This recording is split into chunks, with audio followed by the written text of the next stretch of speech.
Hello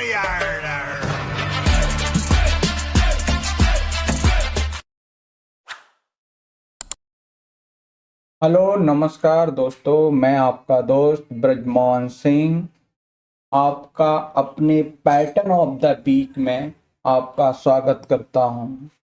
इसमें हम जिस किसी भी चार्ट की हम बात करेंगे उसमें हमारी किसी भी तरह की बाइंग या सेलिंग की राय नहीं है। इसमें हम जिस किसी भी चार्ट को देखेंगे उसमें कुछ सीखने लायक है तो हम उसमें सीखेंगे। तो इसमें सबसे पहला हमारा है वो है राउंडिंग बॉटम पैटर्न। इसमें क्या है, प्राइस जब फर्स्ट हाई लगाने के बाद प्राइस कंटिन्यू एक राउंडिंग फॉर्मेशन में प्राइस जब घूमता है और उस पर जब ब्रेकआउट देता है तो ब्रेकआउट लेवल से हम उसकी डेप्थ जितनी होती है उतने ही टारगेट के लिए हम एक्सपेक्ट कर सकते हैं। तो एक राउंडिंग बॉटम पैटर्न के एग्जांपल देखेंगे। अब ये राउंडिंग बॉटम फॉर्मेशन एक तो इस टाइप का हो सकता है, दूसरा एक डाउन ट्रेंड में हो सकता है कि डाउन ट्रेंड में भी आपका इस टाइप से हो सकता है। एक नेक्स्ट टाइप इस तरह से भी फॉर्मेशन हो सकती है। तो ये था हमारा राउंडिंग बॉटम फॉर्मेशन। नेक्स्ट हम सीखेंगे वो है हमारा रेक्टेंगल पैटर्न। जब प्राइस एक डाउन मूव के बाद प्राइस कंसोलिडेशन करे और कंसोलिडेशन करने के बाद प्राइस फिर ब्रेक डाउन देता है, तो जिस ट्रेंड में प्राइस चलता आ रहा था और तो नेक्स्ट मूव उसी ट्रेंड में मिलेगा। जैसे हम अप ट्रेंड की बात करें तो प्राइस अप ट्रेंड के बाद प्राइस कंटिन्यू एक रेक्टेंगल फॉर्मेशन बनाता है, फिर ब्रेकआउट देता है, तो जो प्राइमरी ट्रेंड था उस साइड ही आपका प्राइस जाना चाहेगा। तो ये था हमारा एक रेक्टेंगल पैटर्न।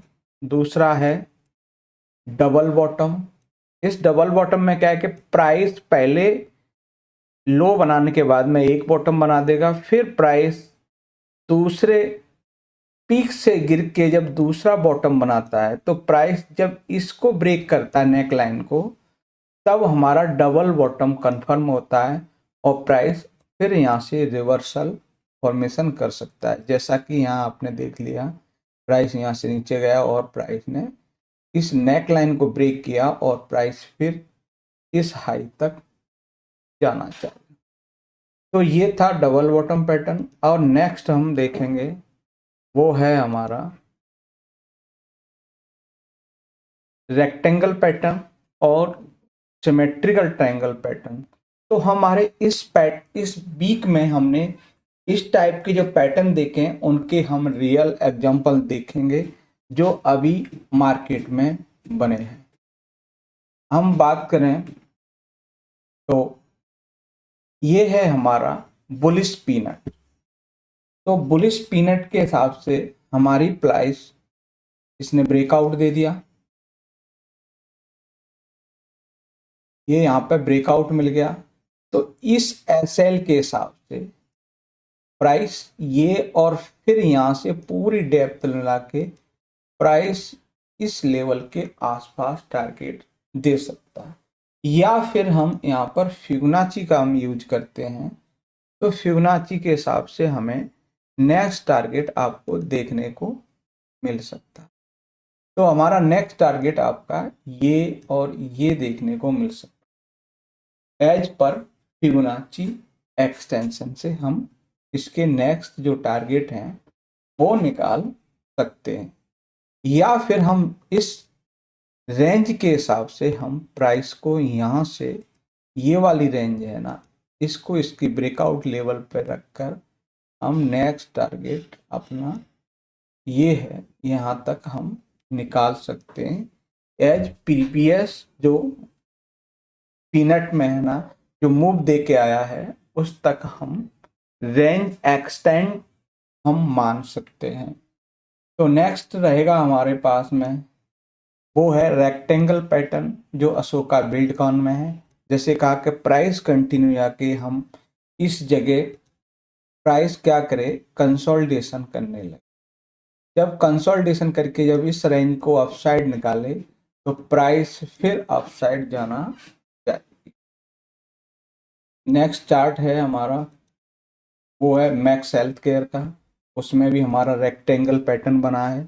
तो रेक्टेंगल पैटर्न के हिसाब से प्राइस इसमें काफ़ी समय तक प्राइस ने मूव किया, फिर यहाँ पर निकाला तो प्राइस अब ऊपर जाना चाहिए।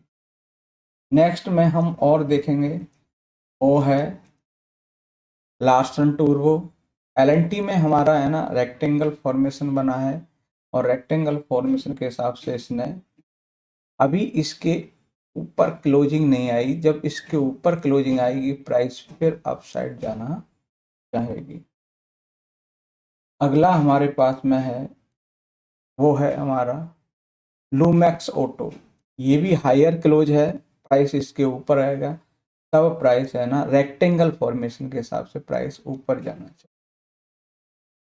अब हम नेक्स्ट और देखेंगे उसका ये है हमारे पास में सेलेस होटल, जिसमें एक रेक्टेंगल फॉर्मेशन बनी और रेक्टेंगल पैटर्न के हिसाब से प्राइस ऊपर जाना चाहेगा। हम रेक्टेंगल पैटर्न का हम टारगेट की बात करें तो इसको टारगेट कैसे निकाला जा सकता है, तो टारगेट के लिए सिंपल ये है, हम ये वाली पूरी रेंज को यहाँ से लेंगे और यहाँ से उठा के यहाँ रखते हैं, तो आने वाले समय में ये यहाँ तक एक्सपेक्ट किया जा सकता है एज पर पैटर्न। नेक्स्ट रहेगा हमारे पास में एचजी लिमिटेड। इसमें भी एक रेक्टेंगल फॉर्मेशन बनी है और इस रेक्टेंगल फॉर्मेशन के हिसाब से प्राइस ने अपसाइड जाना चाहा, तो प्राइस है ना हम इस रेंज के हिसाब से हम रखने चाहें तो प्राइस को अपसाइड है ना ये रेंज के हिसाब से प्राइस को यहाँ तक जा सकता है एज पर रेंज कैलकुलेशन।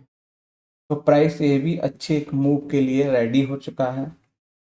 अब ये है हमारे पास में जुबिलेंट इंग्रेविया। जुबिलेंट इंग्रेविया में हमें राउंडिंग बॉटम पैटर्न देखने को मिला है। तो राउंडिंग बॉटम पैटर्न के हिसाब से हमारे पास में है ना अगर अपसाइड से निकलेगा तो टारगेट हम इस पूरी रेंज के हिसाब से हम इसको उठा के इस लेवल पर रख देते हैं, तो आने वाले समय में प्राइस इस लेवल के आसपास प्राइस देखने को मिल सकता है as per Jubilant Ingrevia pattern के हिसाब से। नेक्स्ट रहेगा वो है हमारे पास में इन्फोसिस लिमिटेड। इन्फोसिस में प्राइस ने फिर एक राउंडिंग बॉटम फॉर्मेशन है और इसके ऊपर एक बढ़िया शानदार क्लोजिंग देखने को मिली है। इस क्लोजिंग के हिसाब से हम इस रेंज का पूरे को उठाकर के आने वाले समय में इन्फोसिस यहाँ तक देखने को मिल सकता है कि प्राइस इस तरह से इसको 2122 के आसपास प्राइस देखने को मिल सकता है अगर प्राइस यहाँ से अच्छा एक अपसाइड मूव देगे। नेक्स्ट रहेगा हमारे पास में वो है वोल्टास। वोल्टास में हमें एक डबल बॉटम फॉर्मेशन जैसी देखने को मिला है। इसको हम लाइन चार्ट में कन्वर्ट कर दें तो एक अच्छा सा क्लियरली इसको हटा देते हैं, वो एक डबल बॉटम फॉर्मेशन जैसी बनी है। इसके हिसाब से प्राइस है ना अपसाइड यहाँ तक पहला टारगेट, फिर निकलेगी तो अपसाइड दूसरा टारगेट देखने को मिलेगा। तो ये था हमारे पास में एक है ना एक जो अभी ब्रेकआउट नहीं आया, ये है हमारे पास में एपीएल अपोलो ट्यूब। इसमें अभी ब्रेकआउट नहीं आया, ब्रेकआउट आने के बाद में ये सिमेट्रिकल ट्रायंगल पैटर्न के हिसाब से प्राइस अपसाइड एक अच्छा मूव दे सकता है। तो ये इन चार्टों में हमने देखा कि प्राइस जो है ना एक अच्छा पैटर्न फॉर्म हुआ है, उस पैटर्न के हिसाब से प्राइस को अपसाइड कैसे जाएगा क्या वो सारा हमने डिस्कस किया। तो ये वीडियो आपको अच्छा लगे तो लाइक शेयर और कमेंट करें और मेरे चैनल को सब्सक्राइब करें। नमस्कार साथियों।